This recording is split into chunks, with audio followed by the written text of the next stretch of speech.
Assalamualaikum warahmatullahi wabarakatuh. Berjumpa lagi bersama saya Indra Siregar dalam channel Thinking Maniac. Ya, kali ini saya akan masuk ke bagian dari video channel ini, segmen dari channel ini yaitu segmen berpikir matematika ya. Berpikir matematik yang diterapkan pada dunia yang bukan pada dunia yang tidak terkait dengan angka gitu ya, atau hal-hal yang tidak terkait dengan angka gitu.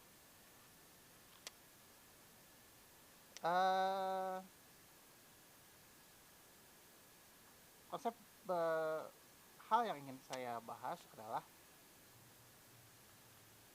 ada sebuah video ya yang berjudul penghina Nabi mengaku orang NU gitu ya. Namun yang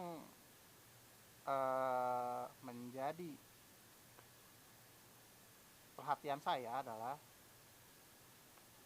bukan masalah orang NU-nya gitu ya. Apakah dia orang NU atau bukan, itu tidak menjadi hal yang saya soroti.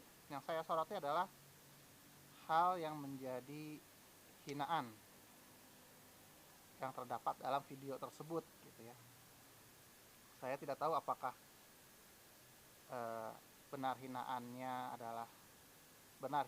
yang dilakukan oleh orang tersebut adalah itu atau tidak.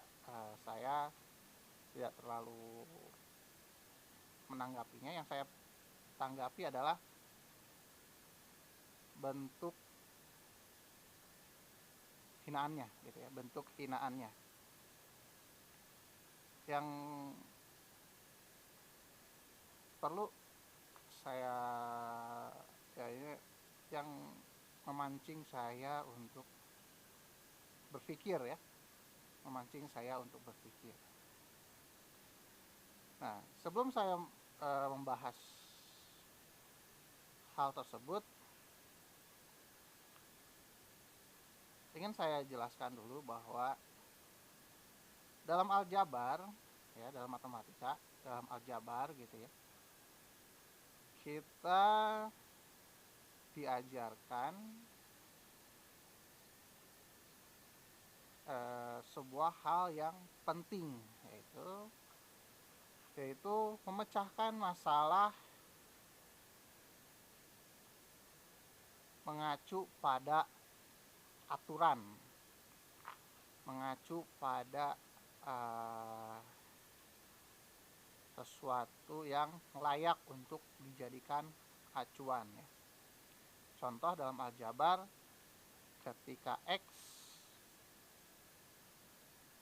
ditambah X itu menjadi 2X ya, bukan menjadi XX ya, atau menjadi bentuk lain, misalkan X tambah X menjadi X kuadrat. Nah ya, jadi kenapa X tambah X menjadi 2X bukan menjadi X kali X? Itu dikarenakan aturannya begitu gitu ya. Jadi dalam beraljabar itu kita belajar bekerja memecahkan masalah berdasarkan acuan ya, berdasarkan aturan ya. Nah, dalam di kehidupan nyata ada hal-hal yang walaupun kaitannya bukan suatu yang sifatnya angka gitu ya, namun bisa dipecahkan menggunakan konsep berpikir matematika, yaitu contohnya khususnya berpikir aljabar tadi gitu ya. Jadi kita memecahkan suatu masalah mengacu pada sesuatu yang layak gitu ya. Contohnya menjadi acuannya adalah fakta-fakta sejarah ya, fenomena alam gitu ya. Nah, sesuatu yang memang tak terbantahkan. Nah, dengan menggunakan konsep berpikir tersebut, saya akan coba untuk menjawab bentuk hinaan dalam video yang saya utarakan tadi. Untuk videonya seperti apa, Anda bisa melihat videonya langsung pada link yang saya tuliskan di deskripsi ya. Nah,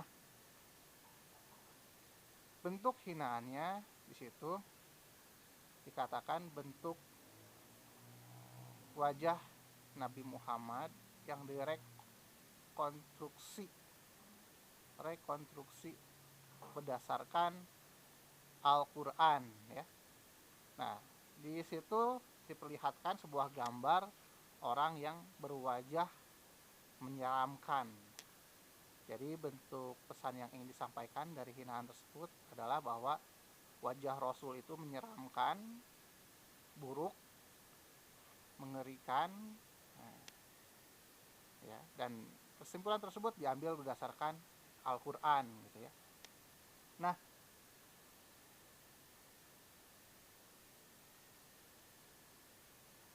apakah hal tersebut bisa diterima ya? Begini, acuan yang saya ambil adalah fakta sejarah ya, sebuah fakta yang oleh orang di luar Muslim pun, di luar Islam pun diakui ya, yaitu bahwa Nabi Muhammad itu kan lahir di Mekah, tapi mulai bisa berkuasa itu di Madinah gitu ya, di Madinah. Artinya di luar kota kelahirannya gitu. Nah, kalau misalkan Rasul benar memiliki wajah sosok yang menyeramkan gitu kan. Nah, biasanya kan sosok wajah yang menyeramkan itu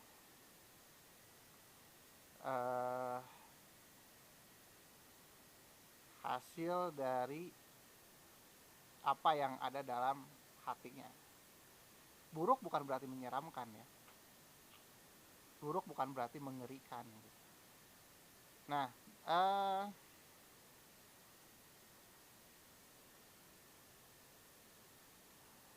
jadi menyeramkan itu mengesankan bahwa Rasul itu jahat. Nah, sekarang kembali ke fakta sejarah tadi bahwa ketika artinya Rasul mengalami pindah tempat dari Mekah ke Madinah gitu ya. Kalau di kehidupan sekarang gitu ya, orang kalau pindah ke suatu tempat dari tempat yang sebelumnya itu yang sepengetahuan saya ada dua hal ya. Pertama, mengembangkan usaha, artinya di kampungnya sukses lalu pindah ke kampung lain untuk mengembangkan usaha gitu ya. Nah, atau yang kedua, dia di tempat asalnya itu gagal, lalu pindah gitu ya. Atau dengan kata lain ya, secara tidak langsung terusir gitu ya, terusir dari kampung halamannya gitu. Contoh seperti orang-orang dari daerah yang merantau ke Jakarta kalau di Indonesia ya.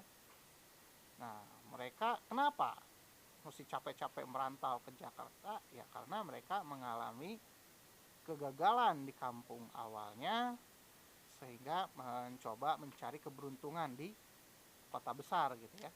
Karena kalau memang di kampungnya itu sudah sukses, sudah kaya, sudah bergelimangan harta, ya ngapain gitu ya, ngapain pindah gitu kan. Nah, artinya terusir dari kampungnya gitu ya. Nah, kalau yang pertama tadi memindahkan apa, mengembangkan usaha, perpindahannya itu tidak akan tetap gitu. Dia akan pindah kemudian balik lagi ke kampung halamannya gitu. Untuk pengembangan usaha bisa dipegang oleh orang lain. Kalau sampai pindah itu bukan mengembangkan usaha namanya ya. Nah, jika diperhatikan fakta sejarah, bisa dilihat bahwa Nabi Muhammad dari Mekah pindah ke Madinah, dan di Madinahnya itu menetap sampai akhir hayat. Dan berdasarkan fakta sejarah juga bahwa Nabi Muhammad pindah dari Mekah ke Madinah itu dalam kondisi terusir ya, terusir. Pindah dari Mekah ke Madinah dalam kondisi terusir ya. Karena kalau menang ya ngapain pindah gitu kan. Sampai meninggal di Madinah gitu ya. Baik lagi aja ke Mekah kan gitu.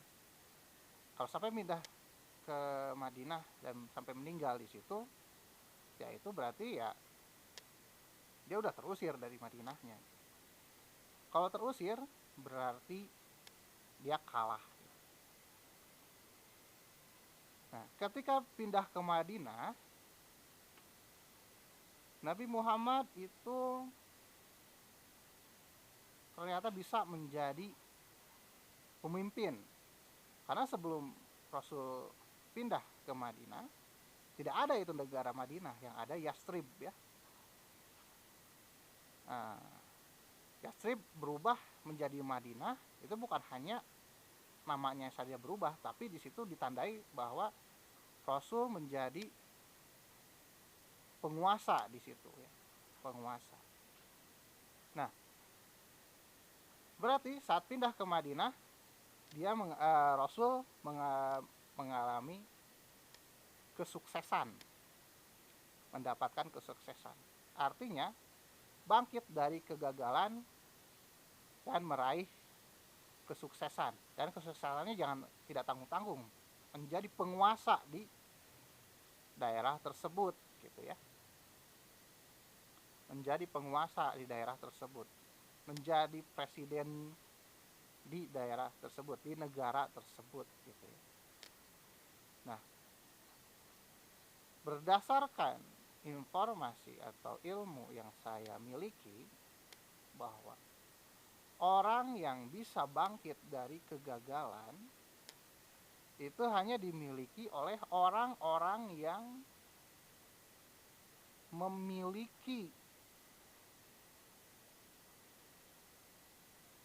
pemikiran yang positif ya. Hanya dimiliki orang-orang yang selalu berpikir positif. Nah, ketika peperangan, Rasul ketika di perang Uhud pernah mengalami kekalahan, tapi bisa bangkit lagi di perang-perang yang lain bisa menang gitu ya, hingga akhirnya bisa tercapai Futuh Mekah. Kemudian ketika di perang Hunain, setelah perang setelah Futuh Mekah, umat muslim sempat mengalami kekalahan, tapi kekalahan tersebut berbalik menjadi kemenangan ya, kemenangan. Nah,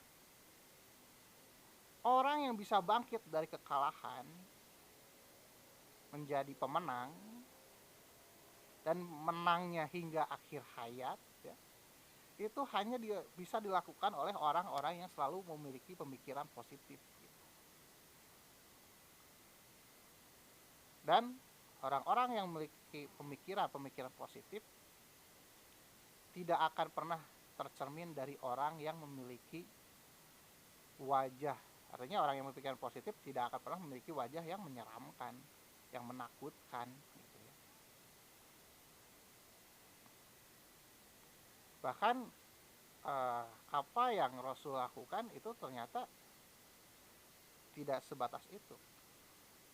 Orang-orang yang menjadi kepercayaan Rasul mampu meneruskan ya perjuangan Rasul gitu, yaitu para sahabat, sehingga yang ketika Rasul hanya bisa menguasai Mekah, para sahabat mampu menguasai, membuat Madinah mampu menguasai 3/4 dunia.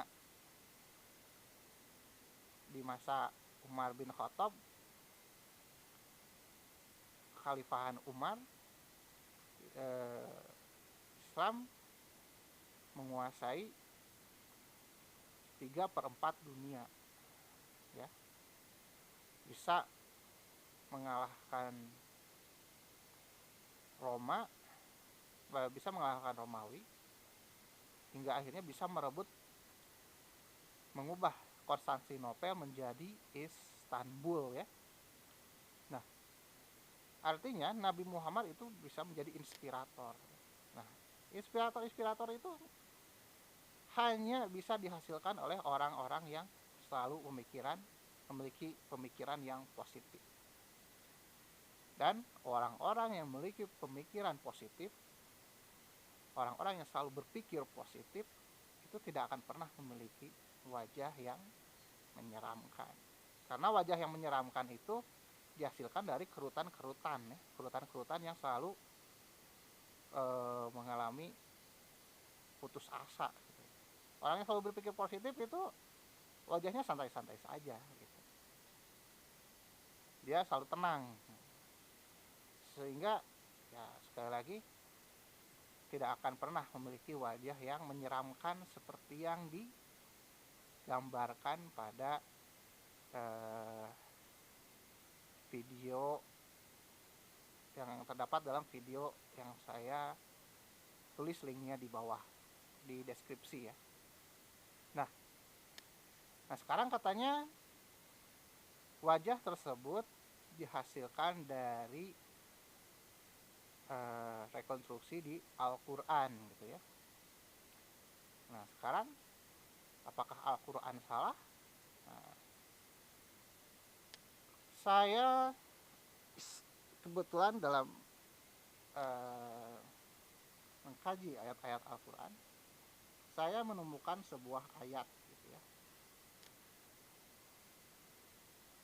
Pertama, surat Al-Baqarah ayat 26. Nah, dikatakan di situ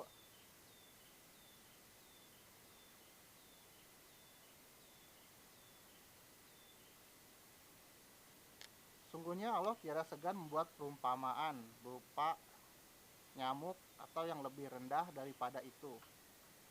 Adapun orang-orang yang beriman akan meyakini bahwa perumpamaan itu benar dari Tuhan mereka. Tetapi mereka yang kafir mengatakan, apakah maksud yang menjadikan ini untuk perumpamaan. Dengan perumpamaan itu banyak orang yang disesatkan Allah, dan dengan perumpamaan itu pula banyak orang yang diberinya petunjuk. Dan tidak ada yang disesatkan Allah kecuali orang-orang yang fasik. Nah, kemudian di ayat lain saya menemukan di surat Al-Imran ayat 7, di sini berbunyi, dialah yang menurunkan Alkitab, Al-Quran ya kepada kamu. Di antara isinya ada ayat-ayat yang muhkamat, itulah pokok-pokok isi Al-Quran, dan yang lain ayat-ayat mutasyabihat. Adapun orang-orang yang dalam hatinya condong kepada kesesatan, maka mereka mengikuti sebagian ayat-ayat yang mutasyabihat untuk menimbulkan fitnah dan untuk mencari takwilnya ya. Lalu tidak ada yang mengetahui takwilnya melainkan Allah. Nah, dari sini saya menyimpulkan bahwa dari dua ayat ini saya dapat informasi bahwa orang yang hatinya tulus, orang yang hatinya berniat mencari kebenaran, akan memperoleh petunjuk yang benar dari Al-Quran gitu ya. Artinya kalau hatinya tidak mencari kebenaran, hatinya tidak tulus, hatinya cenderung pada kesesatan, orang tersebut tidak akan mendapatkan petunjuk apapun dari Al-Quran ini. Bahkan semakin tersesat gitu ya, semakin tersesat. Teringat ke contoh ketika Umar bin Khattab sebelum masuk Islam, ketika suatu saat Umar bin Khattab itu mau membunuh Rasul, ketemu adiknya yang sedang membaca surat Toha. Ketika sedang membaca surat Toha, Umar bin Khattab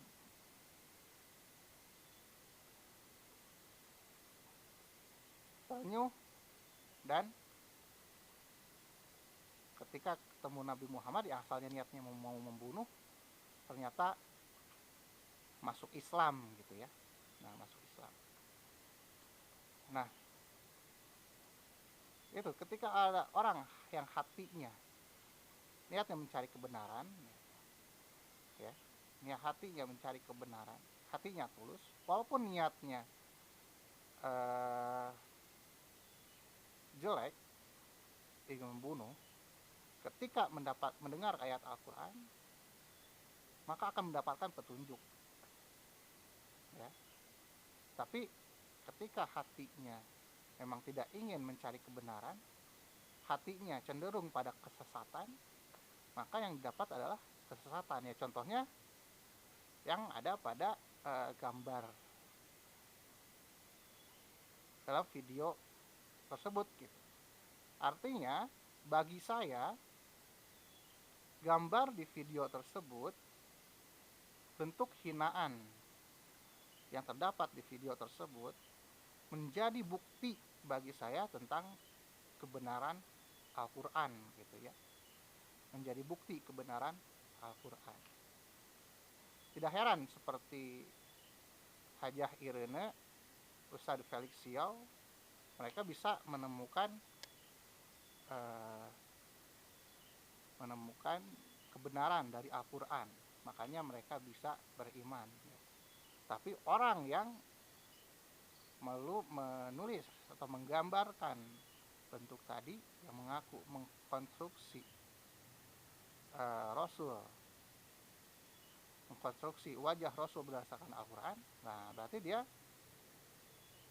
salah satu orang yang hatinya penuh kesesatan, sehingga dia bisa menyimpulkan sesuatu yang keliru sesuatu yang tidak sesuai dengan fakta, ya, tidak sesuai dengan kebenaran. Nah, jadi bagi saya bentuk hinaan yang ada dalam video tadi, yang mengatakan, yang menggambarkan bahwa wajah Rasul itu menyeramkan, wajah Rasul itu menakutkan, merupakan bukti bagi saya, bukti dari kebenaran Al-Quran bagi saya, ya. Jadi dengan adanya hinaan tersebut, saya semakin yakin bahwa Al-Quran adalah sesuatu yang benar, ya. Sesuatu yang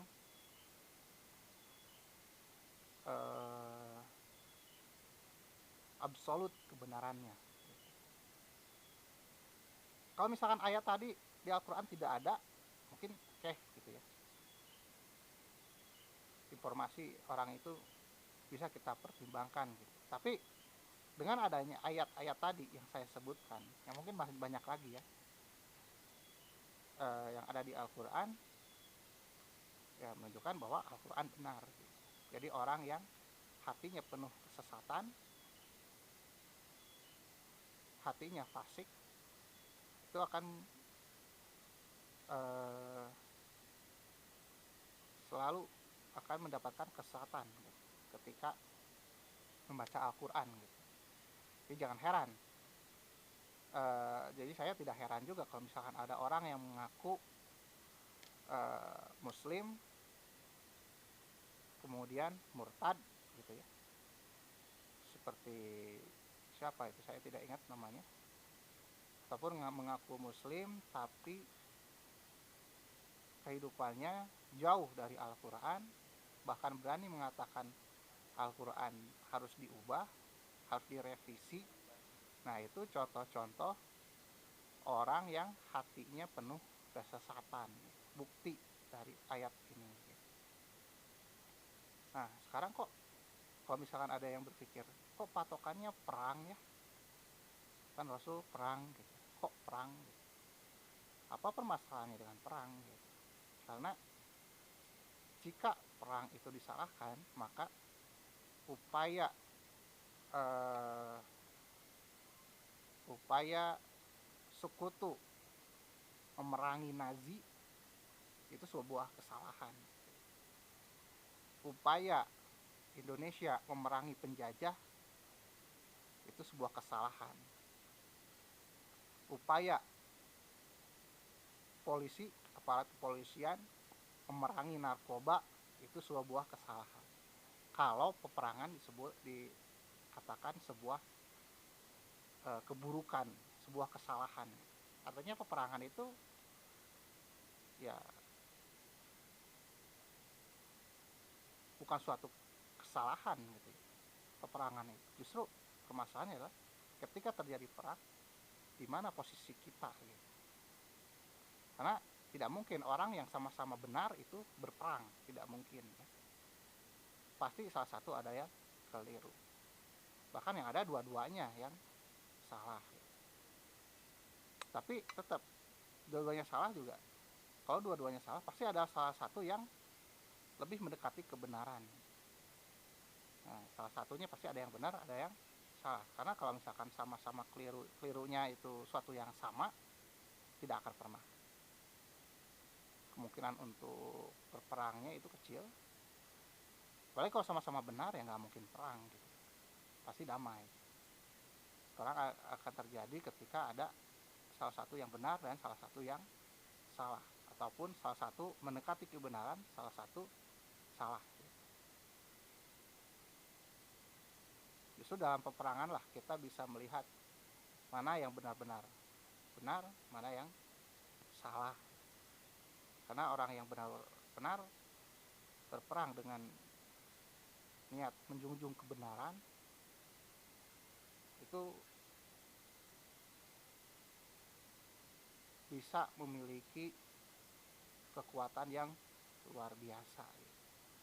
Ya, seperti polisi yang memerangi narkoba, seperti para pahlawan kemerdekaan yang memerangi penjajah, ya, seperti sekutu yang mengalahkan Nazi, gitu, memerangi Nazi. Nah, itu ya. Jadi sekali lagi,